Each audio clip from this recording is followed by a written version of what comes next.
Hi guys, welcome back to AppleOne Tech.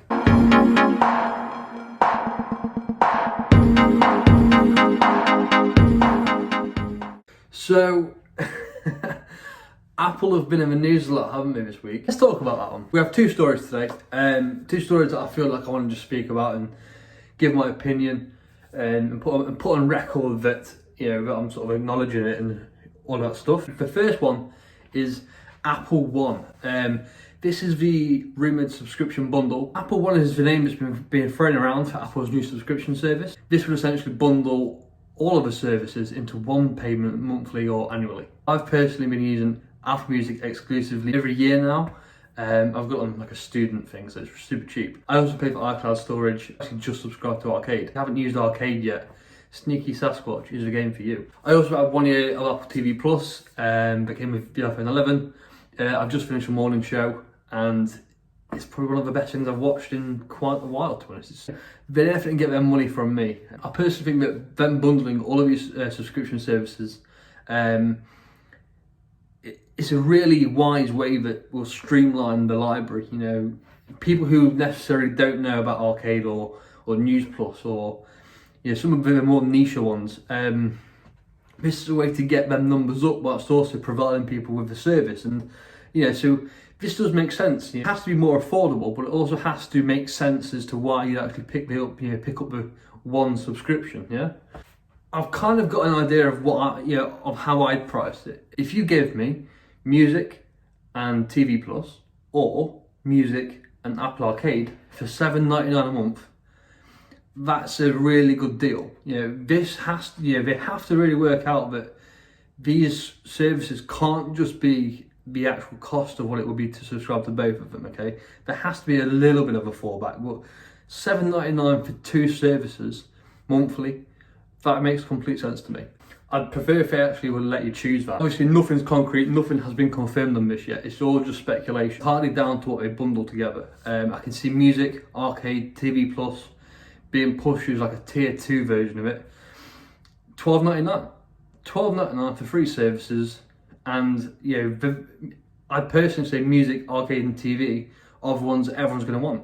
You have to consider News Plus in this as well. I'm not sure where News Plus is going to fit into this, because if you're paying more for News Plus, they have to kind of make News Plus a bit more approachable, because it's the one subscription service that literally does not bother me at all. $12.99 for free services. It's not expensive. It's reasonable, but again, it depends entirely on what these services are. Music, Arcade, TV Plus, and News Plus. I think they'll probably have to throw in some iCloud storage in this one. Maybe, sort of say 50 gigabytes, whatever. And again, it has to be priced reasonably. $18.99 is where I'd say, okay, you're paying just under 20 quid monthly for 4 services, plus you're getting a little bit more iCloud storage as well. It makes complete sense. Again, it does depend on what Apple decide to bundle with these, but the prices for me have to be around this area to make them completely reasonable and actually make people want them. No issue in them creating this one service, but this one service has to be reasonable in the tiers, if there is tiers. And then there's obviously going to be the sort of the big daddy of the group, with everything that's bundled in there. News Plus, Arcade, TV Plus, Music, and say 2 terabytes of iCloud storage. And there's also the rumoured fitness subscription service as well. I assume that's to do with the Apple Watch and your Apple TV, just something a little bit more sort of fitness orientated. That's in the rumour mill as well. Quite a lot of services, a lot of iCloud storage, $29.99, $28.99. Why are we going to be subscribing to yet another thing? Okay, because yes, you're essentially subscribing to multiple things at the same time, but it's still another subscription service. That's just how I do it. News Plus to me is not important. They have to do something with it. I think they'll probably address that in the event. But there really needs to be a reason for us to actually want News Plus. Why would you get News Plus when Twitter exists? Personally, I can't see any of these services going over 30 quid. If that top tier one is $35.99, that's kind of That's kind of a lot. That is a lot of money monthly on top of your contract and your Netflix and all of those other things, you know. So it has to be competitive, is what I'm trying to say. All for this subscription service being a thing, but it has to be reasonable. This has to be attractive to everyone who's got an iPhone or is in the ecosystem. Now, the elephant in the room, Fortnite. I've taken a bit of a step back on this one because I didn't want to jump in with a reaction video. It might have done better views wise, but I didn't want to just come in totally reactionary. I'm just going to say off the bat, I don't like Fortnite's tactic here. I think it's completely off, it's just ridiculous. The whole free Fortnite thing is absolutely just, it's a little bit stupid in my opinion. The App Store alone gives you access to billions of people using Apple products.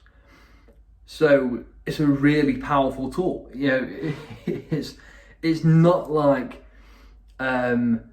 this is just some random store. This is the store. If you don't know the store, it's basically Apple have a policy where they don't like in-app purchases being taken through, you know, third-party sites. If you're going onto the App Store and you're installing Spotify, Netflix, that monthly subscription, Apple takes that through the App Store. They don't want their users to be pushed to like a third-party site. Yes, we can kind of say that, you know, that shouldn't happen anyway. The internet's quite a risky place. So Apple take 30% of that sort of in-app purchase, you know, which is not just Apple. Apple aren't being a company.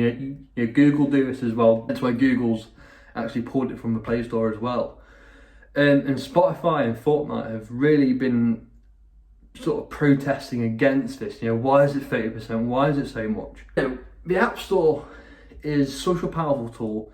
It gives you access to all these people. It gives you, as a developer, more access to more people, potentially making more money. Okay, yeah, that's what this is about.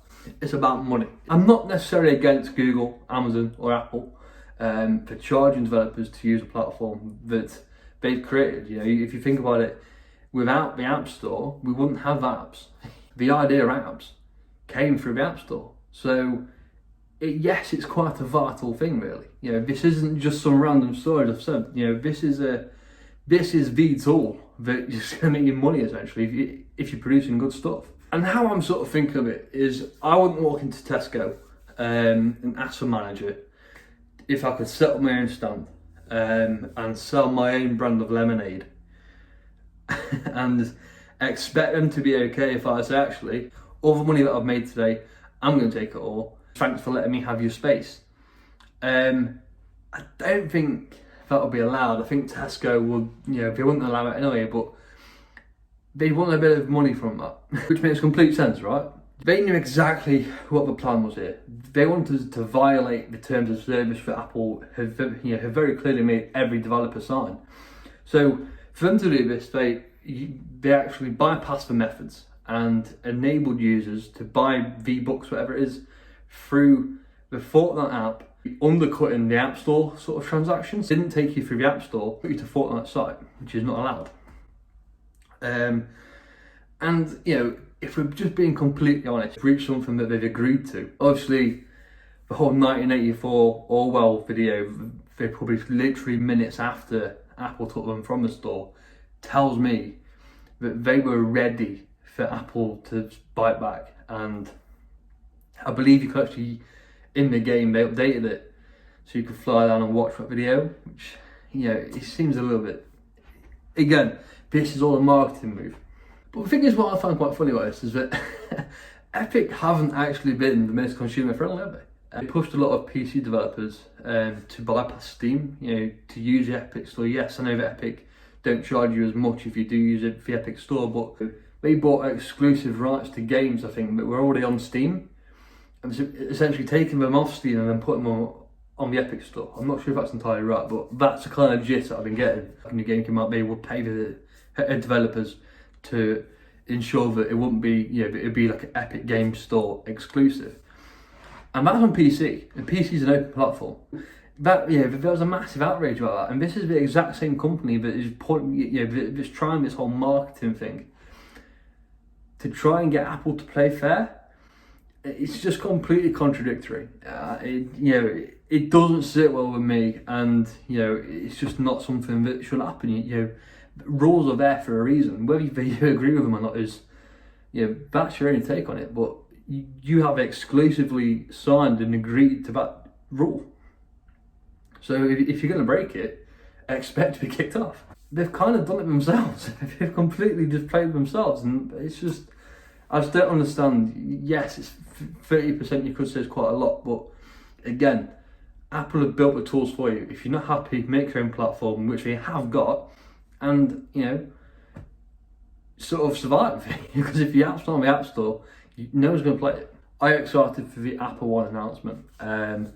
How would you tier for subscriptions? How would you sort of arrange them? And do you feel like Epic deserve to be banned from the App Store and Google Play? Let me know. I'm an Alien Tech, and I'll see you in the next one. Peace out.